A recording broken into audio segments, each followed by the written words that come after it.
ప్రభాస్ గారు అయితే వరుస ప్రాజెక్ట్స్ తో అయితే ఫుల్ బిజీగా ఉన్నారు. ఈ బిజీ షెడ్యూల్ లో అయితే మన పూరి జగన్నాథ్ గారు ప్రభాస్ గారి కోసం ఒక పవర్ఫుల్ స్టోరీని అయితే రెడీ చేశారంట. మరి ఈ ఫ్లాప్ డైరెక్టర్ తో ప్రభాస్ గారు వర్క్ చేస్తారా లేదా అని చెప్పి చూడాలి. రీసెంట్ గానే కపుల్ ఫ్రెండ్లీ ఈవెంట్ లో అయితే ప్రభాస్ గారు అయితే పూరి జగన్నాథ్ గారి గురించి ఒక పాజిటివ్ టాక్ అయితే చేశారు.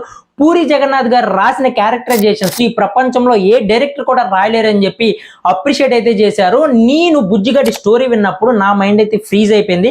ఆ లెవెల్లో పూరి జగన్నాథ్ గారి డైరెక్షన్ అయితే ఉంటుందని చెప్పి మన ప్రభాస్ గారు అయితే అప్రిషియేట్ అయితే చేశారు. మరి అప్రిషియేషన్ ఛాన్స్ ఇచ్చే ఛాన్స్ ఉందా లేదో చూడాలి. మరి మారుతి గారికి అయితే ఒక ఛాన్స్ అయితే ఇచ్చారు, అలాగే పూరి జగన్నాథ్ గారికి కూడా ఒక ఛాన్స్ ఇస్తారా లేదో చూడాలి. ఒకవేళ ఛాన్స్ ఇచ్చినట్టయితే బుజ్జిగడ్డి లాంటి మా సీట్ ని ఇంకోటి అయితే దించుతారా లేదని చెప్పి చూడాలి. ఒకవేళ ఓకే చేసినా సరే ఇలాంటి ఫ్లాప్ డైరెక్టర్ నమ్మి కొన్ని వందల కోట్లు పెట్టే ప్రొడ్యూసర్ ఎవరని చూడాలి.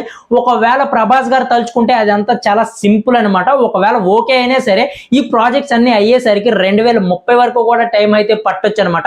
సో ఇలాంటి మోర్ అప్డేట్స్ కోసం మన ఛానల్ అయితే సబ్స్క్రైబ్ చేసుకొని లైక్ అయితే చేసేసేయండి.